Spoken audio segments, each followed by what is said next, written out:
Welcome back to the channel. Now, this is the Season 10 off-season special. After a crazy championship game, we are finally here in the off-season. If you want to become part of it, put your name down in the comments down below. But first, let's look at the champion here in the final play of the game. Almost a touchdown and almost an interception, but J.C. Riley, he has been lucky all season. Lucky number 7, sitting back there, picking up the reins from Nate the Great Porter, taking his team undefeated all the way to the championship game and losing in the final seconds. It was a dramatic heartbreaker for the century. But here we are to talk about the biggest news so far before the awards are given.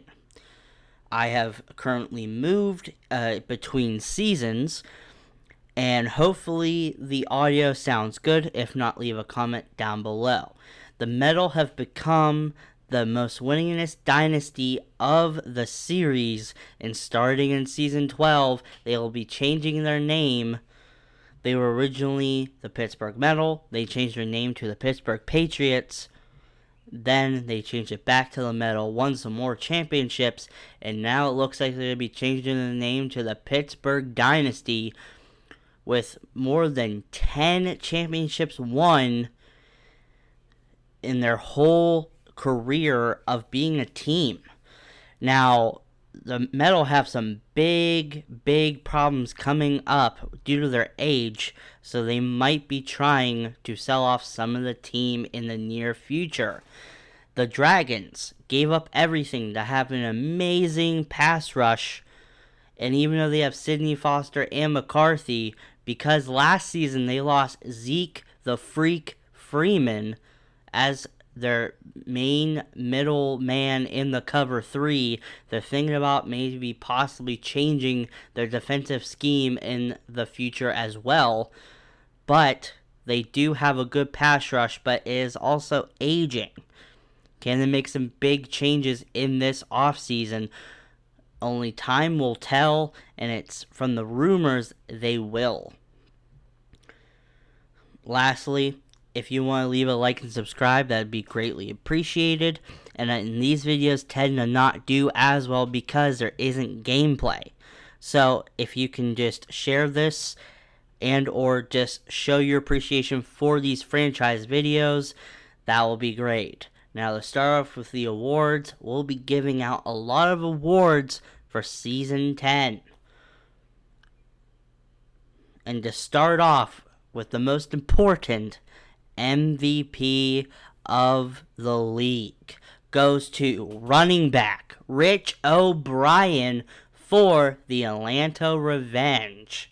He had a really good season. He led the league in rushing, and he led that team all the way into the playoffs, and they had a pretty good record as well.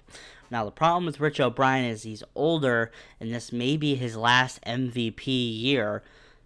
He's got to come down fast, and it's rumored that he's part of the coaching staff as a player coach. And also, too, Offensive Player of the Year, Rich O'Brien as well. Now, they do have one of the best run-blocking O-lines in the whole entire league. But it does not matter. The Revenge are a very special team, especially with Patrick Anderson that they got a couple years ago in the offseason. Rich O'Brien is exploding in popularity, and thankfully for their defense, he can run the ball a lot more. Now, Defensive Player of the Year is a good pickup here in middle linebacker Blake Brooking for the Warthogs. The Warthogs do have a pretty bad defense, and it's up to Blake Brooking to make the plays, but he does. For linebackers, he was, I believe, top 3 with Nick McCarthy in interceptions. He had a couple sacks, and he led the league in tackling. He is a defensive beast. And Rookie of the Year, running back Lawrence Hackney. He was drafted lower in the draft than people thought, but he fell to Chicago. And now Electric Johnson and Lawrence Hackney are an amazing duo on offense. All Chicago's got to do is get a good defense, and that team will be scary. But sadly, they are in a tough division.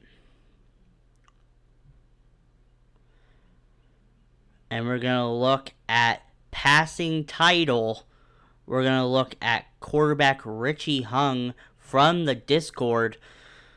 The guy who submitted this player also owns the team. If you want to own a team, message me, DM me on Discord. The Discord link is in the description down below. But anyway, quarterback Richie Hung, he led the league in passing with an amazing threat with Boitono. And then the rushing title, as we said before, went to Rich O'Brien. It's crazy to see how these teams differ with Richie Hung, a super young, brash quarterback, passing the ball a lot. And you look at Rich O'Brien, who's a humble power back, almost balanced back at this point, who can raise morale for his team on offense. As we see, the receiving title goes to Blackbirds wide receiver Jaquan Oregon. He is the league's best deep threat. He has basically done better than McMahon, who is on the Gladiators. McMahon is a good deep threat, but Oregon, he has always been a speedster, and he came out very young into the league the first season draft, and he is still a special talent. Now, if we look at sack title, we have defensive end Donnell Childress for our Dragons. He's older. We got him from the Walleyes for basically almost nothing due to his age. But Childress, he started out slow, but after teams started double and even triple teaming the other side of the line, Donnell Childress was absolutely unstoppable on one-on-one situations in the pass rush. Interception title goes to CB West McNeil for the flight, I believe.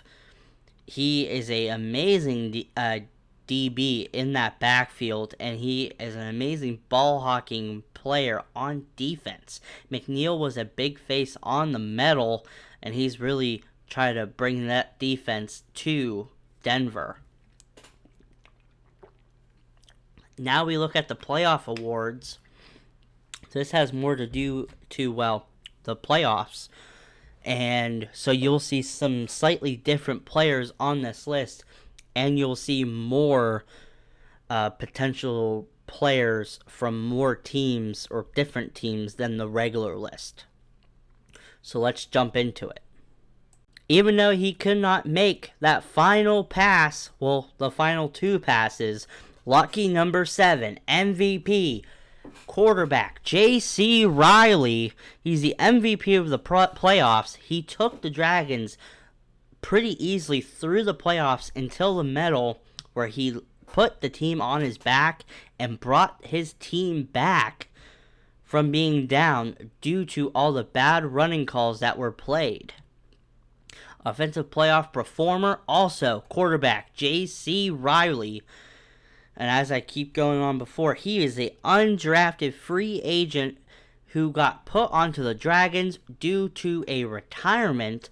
And he came out and balled out due to this new offense that the former coach of Chris Young, the franchise, Montana Young, he got Riley and he ran the ball with Riley first and foremost. Defensive playoff performer, DB TJ Palmer, he was everywhere.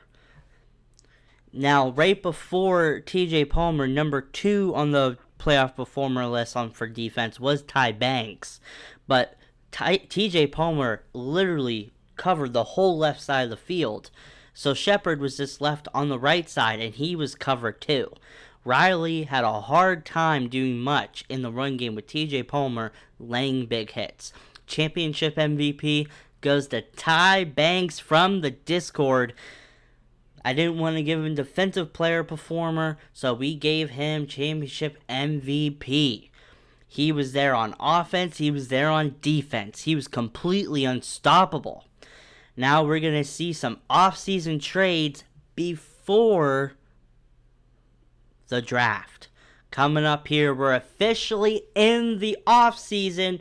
Season 10 off-season trades before the draft. The Dragons owned it. They did every single trade before the draft.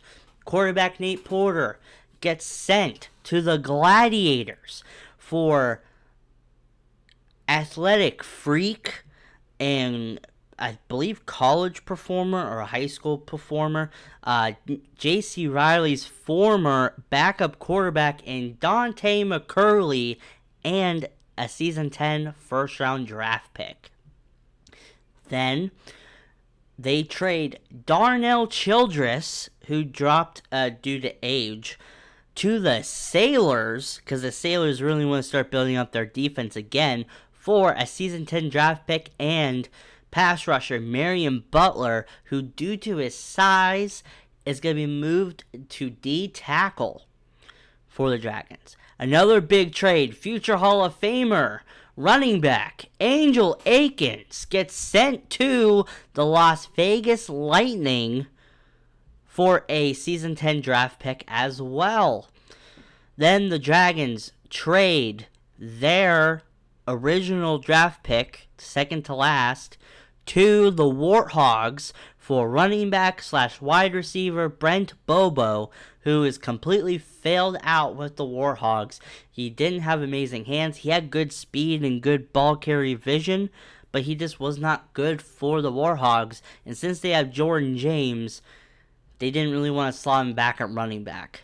Now, Season 10 picks from the Sailors and the Gladiators and wide receiver Davon Welker goes to the Blackbirds for Jaquan Oregon and CB Frank McBride. Wide receiver Jaquan Oregon is a gold deep threat. He's absolutely unstoppable. He led the whole league in receiving yards and touchdowns. He is an absolute deep threat and freak on offense. And they get another big freak in CB Frank McBride, who, hell, could be a top 5 wide receiver if he played offense. But because he loves playing defense, he can really play the kick return game very well. He's very fast. He's one of the few players that breaks this league. And it's going to be very interesting to see that Corey Hicks was the one that got beat a lot. And yes, Sidney Foster, even though he's one of the best CBs in the league for the Dragons, he can get beat due to his lack of agility in his hips, and so he can get beat deep sometimes. But if you catch Foster jumping up, he can knock the ball down due to his height. But Corey Hicks, he's more of a slot CB now. He can't really be on the outside, and as we saw, he got torched a lot. Now, Frank McBride, he's an athletic freak. He's a playmaker. But the problem is that he's not really good at coverage. It's known that he gets beat a lot for the Blackbirds, and that's why I think the Blackbirds want to get rid of him and draft someone new. But McBride has some of the best picks ever in highlight history with one-handed picks and diving picks. He's an absolute goon. It's going to be very interesting to see how the Dragons change their defense and to see how they use McBride and Jaquan Oregon. We've got some big free agents coming out here before the draft starts. In the 10th free agent class, the first one to go is wide receiver Clintrix King from the Discord. He went from the Wolves, who drafted him, to the DC Demons, the former Redcoats. Now, Austin Stewart has a big new offensive threat on that left side. He is a big receiving threat and really good route running. So it's going to be nice to see what Austin Stewart can do with his new receiving threat on that left side. Number 2, another wide receiver, maybe future Hall of Famer, Gene Day, a former deep threat. At the end of his career, goes to the metal Now, he's lost a couple steps, but he's still faster than most players in the league. So it's cool to see Bryce O'Connell to get a new receiving threat other than his lackluster generic ones he already has. As we see number 3 now, running back Hunter Salamander, the original Stallion undrafted free agent who became a big threat for them, who then went to the Bullheads with Al Frills, is now leaving and going to the Firebirds with Neve Watts, former Wolves quarterback. It's going to be very interesting to see what the Firebirds can do with this good defense, I'm not going to say great, and this evolving offense. And then Sherman Hickson goes to the Sailors. He was on the Firebirds, but they let him go due to his aging speed. And now on the Sailors, they have a past Hall of Famer, a past MVP candidate and MVP winner in Sherman Hickson at running back. It looks like the Sailors are going to want to run a lot. And now number 5 from the Crusaders, left tackle Jesse Abrams goes to the Stallions to help out Brady Vaughn and his offensive line woes, giving him a solid left tackle on that left side. The Crusaders are really starting to fall apart here. They've built their team years ago, and now Jesse Abrams leaves as well. Will anyone else leave in the future? Only time will tell. And now the Dragons lose linebacker Galen Farmer to the Condors. They want a guy who can blitz and play zone, and that's exactly what Galen Farmer does for the Dragons. They lose a linebacker, and they have a solid linebacking core. Can the Dragons rebound from this? And the Condors, can they improve? They're currently buying right now. It's been released that future draft picks are going to be up for this season after the draft. Now, defensive end Francis Jensen goes to the Revenge to help out their defensive line woes due to their aging defensive line and a bunch of retirements. Former Revenge DN Greg Brick, most likely future Hall of Famer, goes to the Hawks. They're going to try to build this defense up even more, and Greg Brick is a good way to start. He can coach up those young players to become better. Now a big receiving threat for our rivals, the Flight. Everett Kirkland, tight end, leaves and goes to the Hawks, who see what the Condors are going to do and want to do, and the Hawks are going to try to make some big changes this offseason as well, starting with Everett Kirkland at tight end. He's a great player for their offense, but now we're looking at our other rival, the Gladiators. They pick up guard Marcus Amaya from the Stallions. And the Gladiators are really trying to make this former Sailors offense work for them.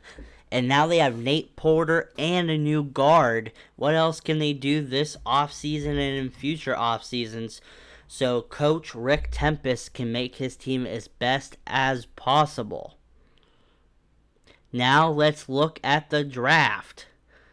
As we look at the Season 10 draft here, we have 18 picks to go through, and the Blackbirds have the number 1 pick due to the Dragons trading with the Gladiators and giving it to the Blackbirds. They have some solid choices, but the only problem is this draft class is not amazing. There's no really standout players this year, so let's see who they can get. Number 1 overall, it's going to be a hard choice, but the Blackbirds get CB Blake Marshall from the Discord. At DB, he has an overall rating of a 7, which is above average, but he's more known for his coverage skills. But his big weakness is his bad run defense. And like I said, there is no huge players coming out who have a really big name. So I'm sorry I don't have a lot of their scouting numbers. That will come out next season. Now the Stallions, they need some help at linebacker, and they pick up Ashley Jenkins, who has an average grade of a 6.7, and he's known for his zone coverage ability. He got a lot of picks in the developmental league, but he's coming up to get some more money. The Giants pick up CB O.J. Odom after a former DB of theirs, Jeffrey Byram, started to make a name for himself through his language and his words and his actions. They pick up CB O.J. Odom, a great coverage threat here. He's plug and play for their defense. Next up is Garrod Langenham. He's a power rusher, but the problem is his technique is a little raw. But his average grade is about a 7.4. He's a solid pickup for the Hawks, who desperately need it on defense. And I think for the Dragons, it's going to be a little hard for them to face this Hawks team. Now, number 5, our Dragons pick up linebacker Oscar Gruen. He is okay. He's known for being really big. He has an average grade of a 5.9. He's good at run stuffing and a decent rusher, but he lacks elite athleticism at that linebacker position that the Dragons really like to have. Now, the Bullheads at number 6 pick up running back Schmitty from the Discord. He's known for his big power and his small stature and his amazing hands, but he's a project running back / fullback. He has an average grade of a 6.9. He's better than average, but still not a big name. He's known for his power, though, and we're going to see that in the coming years, and he really helps that Bullheads offense with their loss of Hunter Salamander. Number 7 is strong safety Chris Judy for the Blackbirds. They're trying to get 2 youngins up into their defense. He's plug and play as well. He's a hard hitter, though. He's really known for his strength. But other than that, he has an average grade of a 6. Now at number 8, Garrett James from the Discord goes to the Warthogs. He's a speedster. He has amazing route running, and even though he lacks speed when it comes to his time in high school, he did beat a lot of players due to his height and his how far his stride is. Garrett James is a good player, and I would say his average grade is about a 6.3. As we look at number 9, the Cavalry, they get defensive end Cassius Hamilton, who's a plug-and-play starter for the Cavalry, and he's good at stopping the run, but he's really not that great of a player.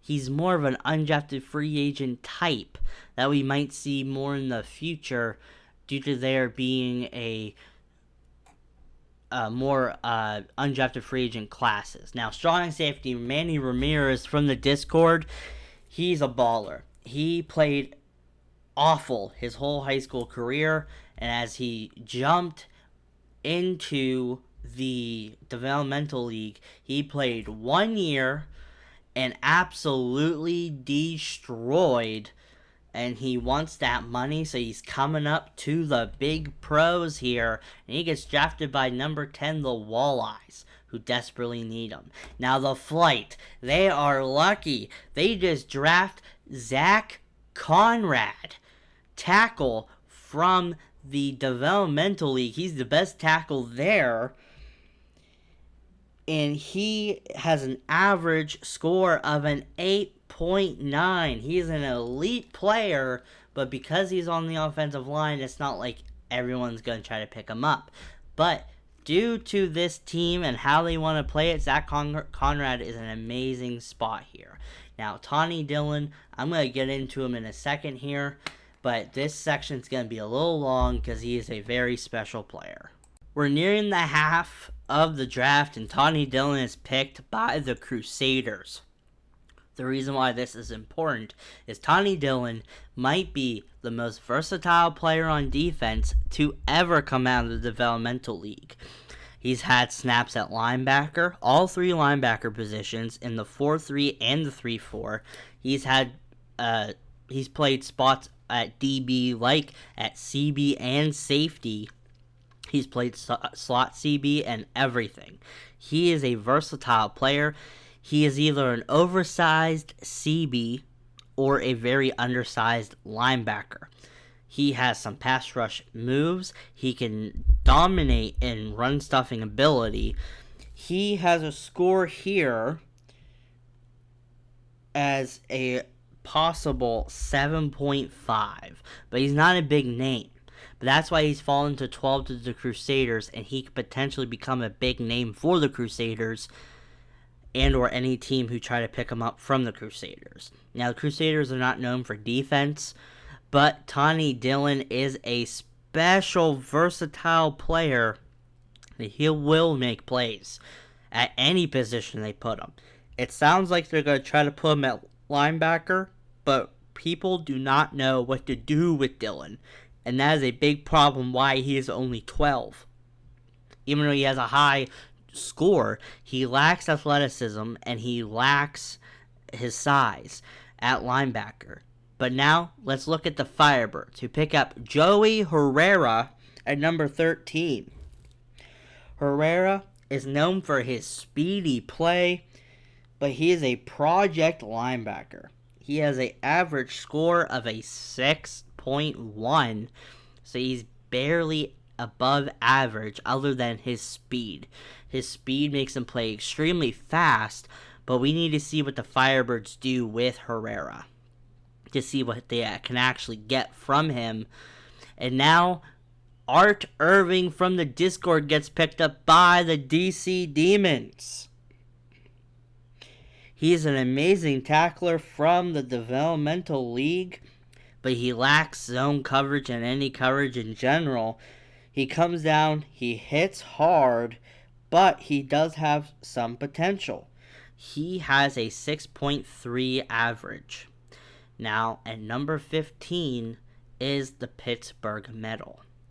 They have come up and they have finally helping Bryce O'Connell so he doesn't have to put the ball into Ty Banks' hands or put the team on his back. They got tackle Max Crane. He can play guard, he can play center, and they're probably going to play him at tackle. He is a good player. He's plug and play. And he's an amazing run blocker with an average combine score of a 7. Now we look at the Revenge. A bad pick by them. I actually don't know why they picked Jalen Cadet at number 16. He's a capable starter, but he has bad hands on defense, and he has an average score of 5. It's weird to see him get picked up here. They could have had anyone else, and there really isn't a lot of big names left, but still, they could have got somebody near the end of this draft. And now the Wolves pick up wide receiver Willis Sloan, who is known for his speed. He has an average grade of a 5.9. Again, another undrafted player that is now drafted. He's known for his speed, but he has really bad hands and bad route running. He's what Teddy Moon was 15 years ago. So it's really crazy to see them pick up basically a younger Teddy Moon. And now the Warhawks pick up wide receiver Randall Whitfield, who is known for his speed, but he lacks size very badly. He has an average grade of a 6.2, Whitfield can make some big plays for the Warhawks. He's the Bobo replacement.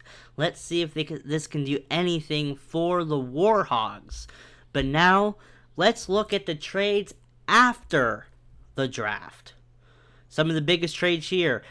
Wide receiver Eric McMahon, I was just talking about him earlier in the video, from the Gladiators, goes to LA to the Monarchs for April O'Neil and the Monarchs Season 11 and Season 12 draft picks. The Monarchs are trying to get some here. Looks like they're trying to trade a lot of their future picks, and some of these teams are really trying too hard. The Gladiators now get 2 more picks the next 2 years. Now, left tackle Adam Thomas from the Cavalry, who helps their quarterback stay in the pocket, gets now traded for Burl Benton and a Season 11 and 12 draft pick from the Hawks. Adam Thomas is now a Hawk. That's going to help their franchise quarterback in Mike Fine, who has a good arm but tends to sit in the pocket just a little too long and is very not athletic at all. But he has nothing good like Bryce O'Connell does. The Crusaders now send their second running back, Calvin McWilliams, who was a star on the Wolves, for Chris Brink and a Season 13 draft pick from, guess who? The Hawks. So now they have a star running back, or a potential star running back, a star left tackle, a franchise quarterback. This team is looking scary. The Hawks, they're one to look out for in the future. Ian Davidson from our rivals, the Flight, is now sent for Torin Black, a young coverage linebacker from the Condors, and a Condors Season 13 draft pick. The Condors see what the Hawks are doing, and they up them one with a amazing linebacker for the Condors in their special 3-4 system. And the Flight get Torin Black, who is a young linebacker. Now, Bullheads, this is the biggest trade so far. Quarterback Al Frills, who's top 10, and wide receiver Ed Council, who's also top 10, gets sent to the Condors for Edwin Torres and a young Dominic Bailey, and a Season 11 and Season 12 draft pick from the Condors for them. Oh my goodness, what trades are going on here? Now, Hall of Famer wide receiver Hilton Caskey gets sent to the new San Antonio Sandstorm, the former Arizona Giants, for wide receiver Stephon Carnitas and their Season 13 draft pick. The Cavalry are just destroying their team at this point. Caskey, former number 1 wide receiver in the league for many years. He won a championship with the Wolves. And now we look here. CB Arthur Mansfield jumps from the Tigers and gets picked up for CB John Thompson in a Season 14 draft pick. Mansfield has now left the Tigers for the Stallions. Their logo isn't here, I don't know why. But the Stallions get him with a Season 14 draft pick as well. And there's more. Free safety Roman Mathis gets sent to the Monarchs, who need a free safety, for Brendan Rawls and a Season 12 draft pick. These teams see all these draft picks basically be put out there into the future, and some of these teams are just trading their whole future away for super teams. The Monarchs, LA went from basically nothing to all of a sudden a possible super team. And now the Metal sending strong safety Emmanuel Tanner Sr. to the Sailors for linebacker Barry Horion and a Season 11 and Season 12 and Season 13 draft pick from the Sailors. And then the Metal also trade Chauncey Clanton to the Lightning for strong safety Lowell Norton and Season 13 draft pick. This means the Metal have 2 draft picks in the next 2 years and a third and 3 draft picks for 3 years from now. DT Mel McHugh, a future Hall of Famer, gets picked up by the Firebirds for a Season 12 and a Season 13 draft pick. What else can happen?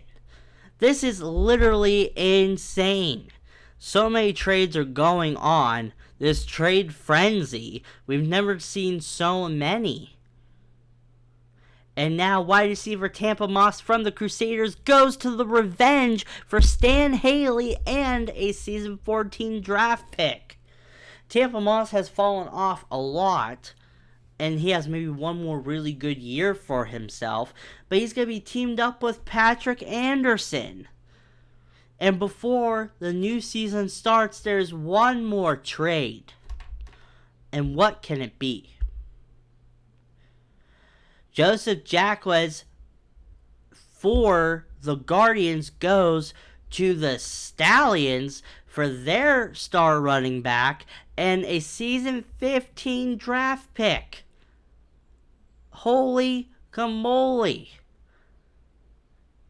Future Hall of Famer Joseph Jacquez is now on the Stallions with Brady Vaughn. And that will be the end of the Season 10 offseason. That is 10 off seasons now. Season 10 was a hard one to get through. I've been through a lot in the past few months. But now I've moved. I have a new setup. And I'm going to stay on 2 uploads a week. Now, for the next week or so, there will be no more uploads until Season 11 gets started next week, so I can finish packing up and finish moving. But I want to thank you guys for watching. I want to make sure you guys see this video. This off season was absolutely insane, and in the future we're going to have more insane off seasons like this. I believe starting in Season 11 off season, we'll have a draft lottery. But other than that, thank you guys for watching, and let's get ready for Season 11. Season 11. Can't believe we've done 10 of these already. Season 11 is coming up soon, and it will be a season of redemption. Can the Dragons get over that big loss in the championship game? And now with them choosing J.C. Riley over Nate Porter, can they successfully come back and reload this team the way they need to? I'll see you guys later, and I'll see you guys next time. Peace.